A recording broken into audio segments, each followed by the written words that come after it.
নমস্কার বন্ধুরা, আশা করি প্রত্যেকেই ভালো আছেন। আমিও ভালো আছি। দেখুন, আজকে একটু সন্ধেবাতি দিয়েই কিন্তু বিকেলবেলা বেরিয়েছি। ওই দিন দুপুর বেরিয়েছিলাম, তাতেই অনেক রাত হয়ে গেছিলো, সেই জন্য সন্ধেবাতি দিয়ে 5:30 6টা নাগাদ বেরোলাম। আর কথা বলা যাবে না, সবার বাড়িতে সন্ধে হচ্ছে, লিফটের আওয়াজ তো পেলেনি। দেখুন তিনি আগে আগে এগিয়ে যাচ্ছেন। আজকে যাচ্ছি শ্যামবাজার হাতিবাগান। তো শ্যামবাজারে নেমে গেলাম, বাড়ির সামনে থেকে 30 পেয়ে গেছি, ফাঁকা বাস ছিল, বেশ তাড়াতাড়ি পৌঁছে গেলাম। আর শ্যামবাজারে নেমেই পাঁচমাথার মোড়ে আছে মা কালীর মন্দির।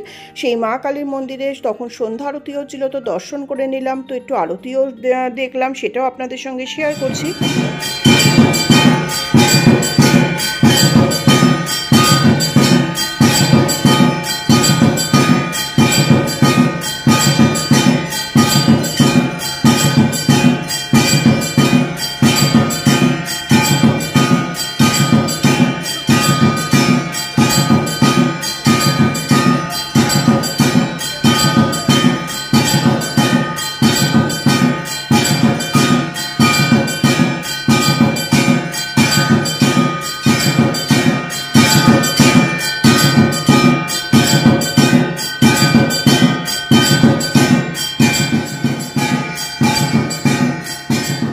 মন্দিরের ঠিক গা ঘেঁষেই আছে একদম বগলাচরণ কুণ্ডু, কাঁসা পিতলের দোকান, স্টিলের জিনিসও পাওয়া যায়। তো সেই দোকানে চলে আসলাম, কয়েকটা জিনিস আমার নেয়ার ছিল। তারপরে চলে গেলাম পাশেই ইয়ং বেঙ্গল সোসাইটি। এটাও বহু পুরনো দোকান, ঐতিহ্যবাহী একটা দোকান। এখান থেকে কিছু বালিশের কভার আর টুকটাক জিনিসপত্র নিলাম, ধুতি নিলাম। এরপর শ্যামবাজারেই ছিল ডালের দোকান। ডালের দোকানটা বন্ধ ছিল সানডেতে। যাই হোক, এরপরে সোজা হাতিবাগানের উদ্দেশ্যে রওনা দিলাম।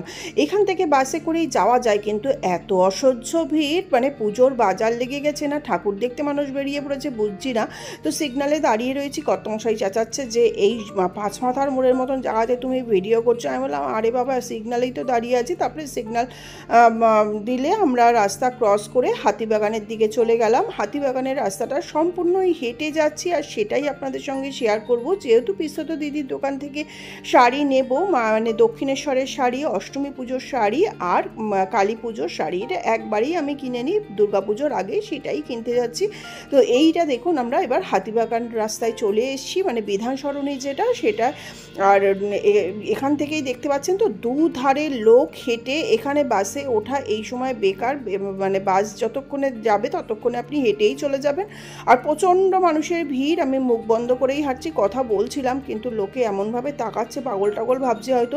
ঘেমে নেই তো একেবারে, মানে পুরো বেগুন ভাজা মুখ হয়ে গেছে, মানে আধার কার্ডের যেমন মুখ হয় সেরকম বোঝা যাচ্ছে। প্রচণ্ড গরম, দুদিন ধরে, দুদিনই আমি বেরিয়েছি, ততাধিক ভিড়। কর্তামশাই বলছে তুমি ভিডিও করো, আমি আস্তে আস্তে চলছি। কেন কি ওই জায়াবুর দোকানে এসি আছে, সে ভিড় টিড় ঠেলে আগে আগে গিয়ে সেখানে বসে রয়েছে। আমি তো ভিডিও করতেই যাচ্ছি। দেখুন, দুর্গাপুজোর ব্যানার কিন্তু অলমোস্ট লেগে যাচ্ছে, আরও কিছু ফাঁকাও রয়েছে। তো আপনাদের সঙ্গে সবটাই যতটা পারছি শেয়ার করছি। আর এইটা দেখুন, দিলরুবা রেস্টুরেন্ট যে আছে, আমি ভেবেছি উঠে গেছে হয়তো, তো ব্যানারটা দেখে বুঝলাম এখন হয়তো সেই রেস্টুরেন্টে আছে। দিলরুবা, মালঞ্চ, নবম মালঞ্চ, মিত্র ক্যাফে, তারপরে বসন্ত কেবিন, এগুলো সবই মোটামুটি শ্যামবাজারে, যেহেতু মনীন্দ্র কলেজে পড়েছি, অতএব ঘোরাফেরা আছেই।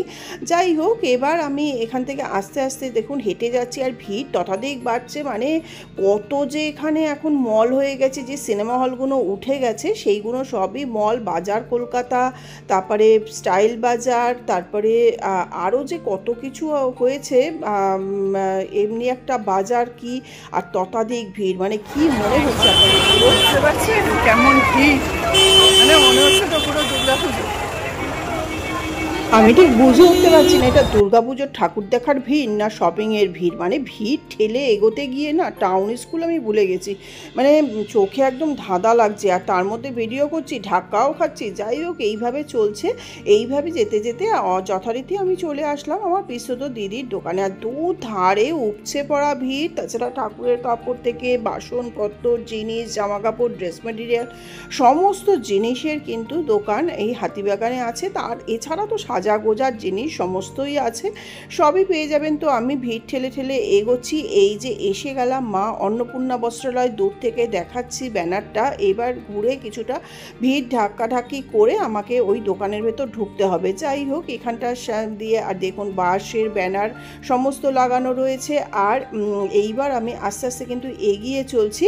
এইটা একদম কেএফসির অপোজিটে হলো আমার পিস্তুত দিদির দোকান বা জামাইবাবুর দোকান। এবার আমি দেখুন এবার ঘুরে ফুটের ওপর দিয়ে উঠে যাচ্ছি, প্রচণ্ড ভিড়, একটা গলি ভুল করেছিলাম, তারপরে আবার ঠিকঠাক এসছি।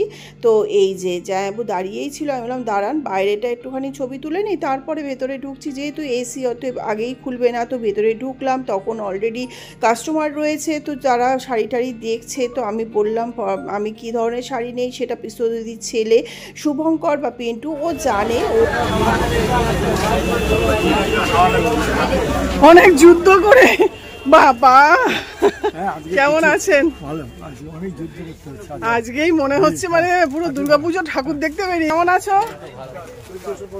আচ্ছা, চৈতালি ঠিকঠাক আছে? আচ্ছা, প্রচুর ভিড় আছে দোকানে, তার মধ্যেই আমাকে কাপড় নিতে হবে কি, তাই তো?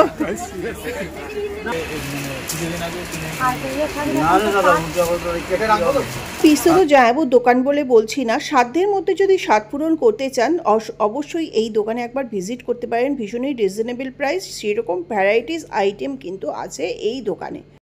এবার পুজোয় লেটেস্ট কি চলছে? কি চলছে জামাইবাবু এবার পুজোয় লেটেস্ট? ও অর্গেঞ্জা, বৈচিত্রা, ও বিচিত্রা,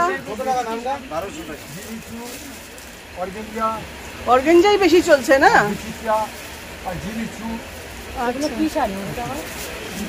শুনলেন তো, অর্গেঞ্জা, বিচিত্রা, আর একটা কী নাম বললো। তারপরে এইটা কিন্তু ডিসপ্লেতে ঝুলছিল, এই শাড়িটা আমার বেশ ভালো লাগলো, তো অষ্টমী পুজোর জন্য নিলাম এই শাড়িটা। তো এটা ব্লাউজ পিস সমেত আছে, শাড়িটা যেমন হালকা তেমনই খুবই সুন্দর শাড়িটা।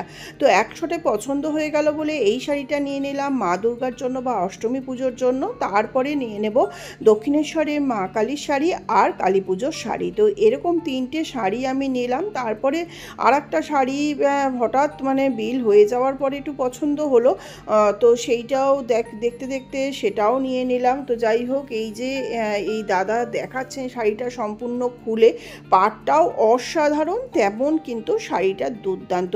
এরই আরও কয়েকটা ডিজাইনও আছে, মানে লাল সাদা শাড়ি একটা যদি পুজোতে না থাকে, দুর্গা পুজোতে বিশেষ করে অষ্টমীর অঞ্জলি দেওয়ার জন্য, তাহলে কিন্তু ঠিক জমে না। তো অবশ্যই কিন্তু নিতে পারেন, খুবই রিজনেবল প্রাইস এখানে আমি বলছি।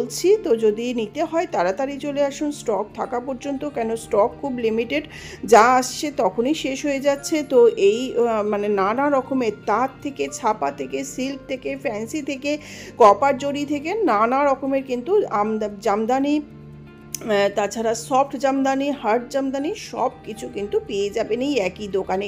এছাড়া কিন্তু বেড কভার, বেডশিট সবই আছে। এই যে এই শাড়িটা হঠাৎ করেই দেখলাম ওপরে রাখা ছিল, একটু পছন্দ হলো, সেটা দেখছি। তো এটা যে কর্তামশাই নিয়ে নেবে, আমার প্রচুর শাড়ি তো পরাই হয় না, তবু নিয়ে নিল, আর কি করা যাবে। এটাও রিজনেবল প্রাইস, খুব হাইফাই শাড়ি নয়, তো খুবই হালকা বলে নিলাম। তো যাই হোক, এই চারটে শাড়ি নিয়ে এবার এখান থেকে বেরিয়ে যাব। কর্তামশাই একটুখানি গেছিল পাশে খাদিমসের দোকানে বেল্টের জন্য, তো আমি একটু এখানে বসে ছিলাম।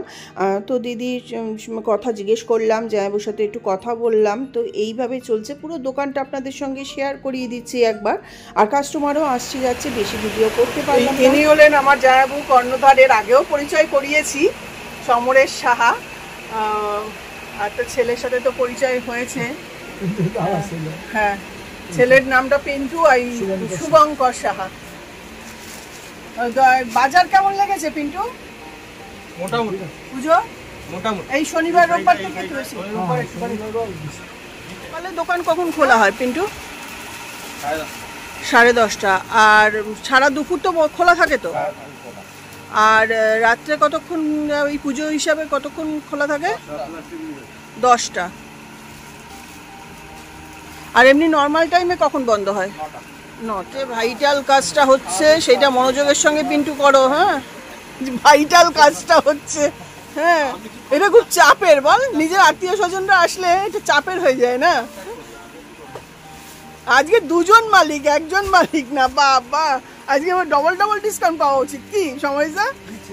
যাই হোক, ওদের সঙ্গে একটু মজা করে গরমের মধ্যে একটু এসিতে বসেছিলাম, তো মাথাটা একটু ঠান্ডা হয়েছে। তারপরে আমি হাঁটা লাগালাম, বাইরে প্রচণ্ড নয়েজ, সেই জন্য ব্যাকগ্রাউন্ড নয়েজটা অফ করে দিলাম। কর্তামশাই আগে আগে হাঁটছে, ওনার কাছে তো হালকা কিছু ব্যাগ রয়েছে, আর আমার কাছে রয়েছে সমস্ত বালিশের কভার কিনেছি, ধুতি, শাড়ি, সমস্ত ব্যাগ নিয়ে আমি হেলতে দুলতে হাঁটছি। হাঁটুতে প্রচণ্ড ব্যথা। এই যে বাজার, কলকাতা কি সিটি বাজার, কত কিছু যে হয়েছে হাতিবাগানে, মানে আমার সে 97-এর হাতিবাগান আর এখন একদমই নেই। তার চলো, যা যা প্ল্যান করেছিলাম মোটামুটি সব হয়ে গেছে। ডালটা হয়নি, ডাল ছাড়া, ডালটা হয়তো কালকে হবে, ডাল ছাড়া সব হয়ে প্ল্যান করেছিলাম বা লিস্ট বানিয়ে নিয়েছিলাম, সবই হয়ে গেছিলো। ডালটা ছাড়া সেটা তো বললাম দোকান বন্ধ, সেটা একদিন গিয়ে আবার আনতে হবে। আসলে শ্যামবাজার স্প্ল্যানেড এখানে না গাড়ি নিয়ে যাওয়া যায় না, এইটাই একটা সমস্যা। তারপরে অটোতে উঠলো, দেখলাম হাতিবাগানের মোড় থেকে। কোথায় যাচ্ছে আমি ভাবলাম শোভাবাজার মেট্রোতে যাচ্ছে, না তিনি চলে আসলেন মিত্র ক্যাফেতে। হঠাৎ কি মর্জি হয়েছে, আসলে আমি বলেছি আমি মিত্র ক্যাফেতে ফিশ ফ্রাই খাইনি, সেই জন্য মানে অরিজিনালটায়। তো এমনি তো খেয়েছি অন্য মিত্র ক্যাফেতে, কিন্তু মিত্র ক্যাফেতে অরিজিনালটাই খাইনি। সে চলে আসলো, আরে আগে থাকতে বলবে তো তাহলে সেইভাবে ভিডিও করি। ভিডিও করতে গিয়ে ঘাটের ওপর একটা বাস এসে গেছিলো, যাই হোক আর ভিডিও সেভাবে করলাম না। ভেতরে ঢুকে গেলাম, ভিতরের অ্যাম্বিয়েন্সটা মানে একদম পুরনো উত্তর কলকাতার যে ধরনের অ্যাম্বিয়েন্স, দারুণ একদম সেই আগেকার দিনের পরিবর্গার সিলিং, তাছাড়া সেই সুন্দর করে এখানে পেইন্টিং করা রয়েছে। মানে আগেকার দিনের যে বাড়ির যে দরজা হতো সেরকম, বা কাচের যে এরকম ধরনের জিনিস হতো, সমস্ত কিছু আগেকার দিনের যে বনেদি বাবুরা সেই টাইপেরই সমস্ত কিছু এখানে পেইন্ট করা রয়েছে। বেশ ভালো লাগছে, যদিও খুবই ছোট জায়গা আর এসি আছে, এইটুকুই শান্তি।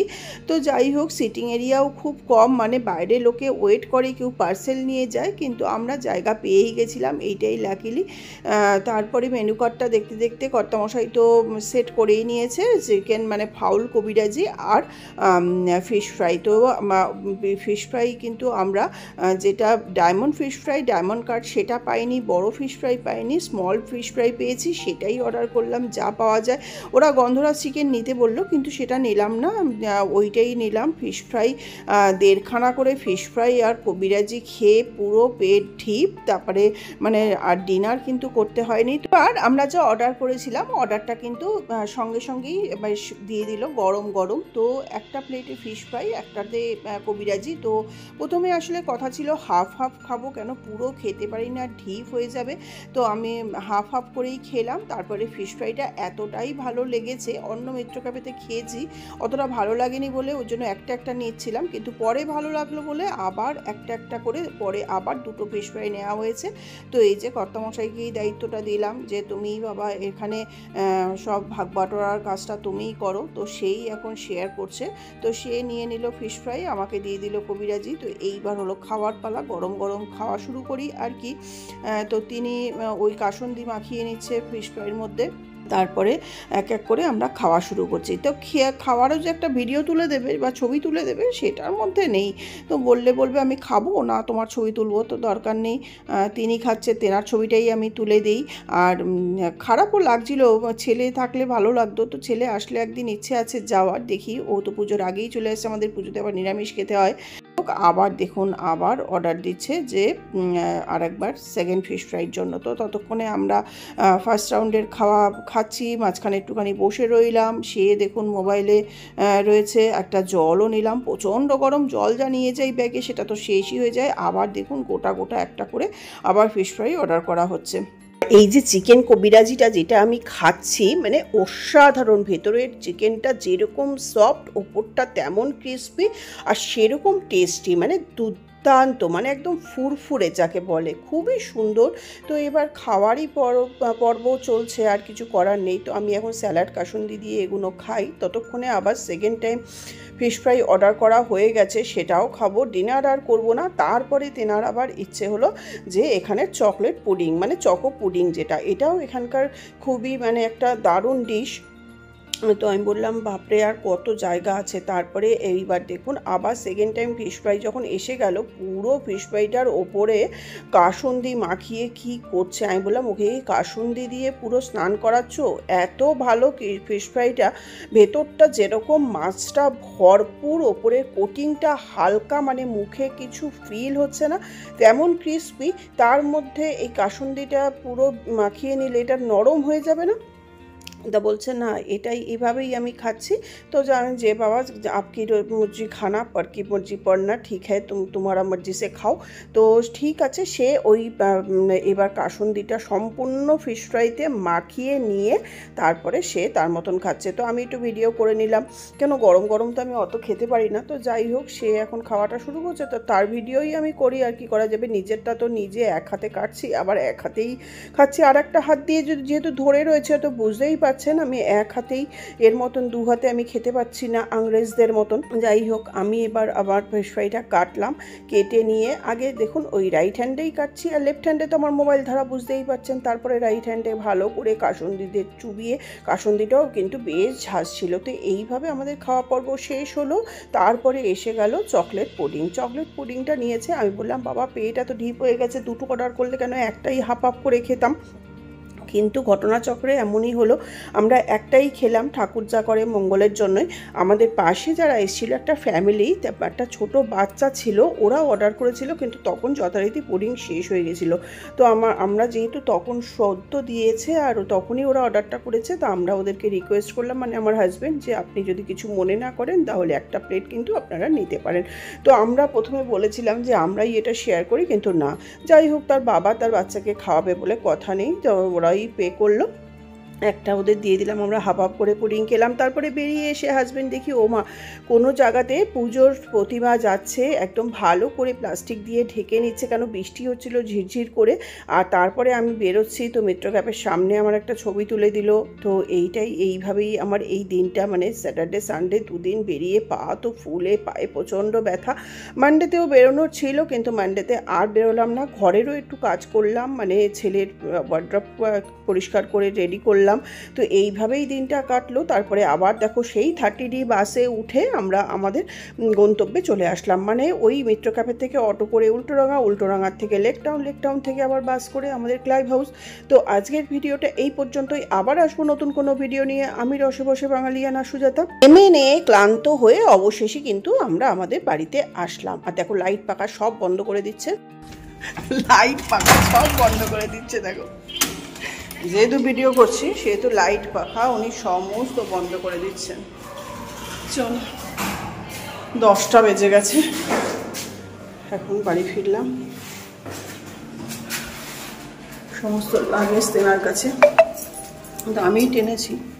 তো আজকের মতন ভিডিওটা এই পর্যন্তই। যদি ভালো লাগে তাহলে লাইক করবেন, বন্ধুদের সঙ্গে শেয়ার করবেন, ও আমার রসে বসে বাঙালিয়ানা চ্যানেলটা যদি কেউ এখনও সাবস্ক্রাইব না করে থাকেন তাহলে অবশ্যই অনুরোধ করছি চ্যানেলটা সাবস্ক্রাইব করে আমার পাশে থাকার। তো নমস্কার, ধন্যবাদ, টাটা, বাই বাই। আবার আসবো নতুন কোনো ভিডিও নিয়ে।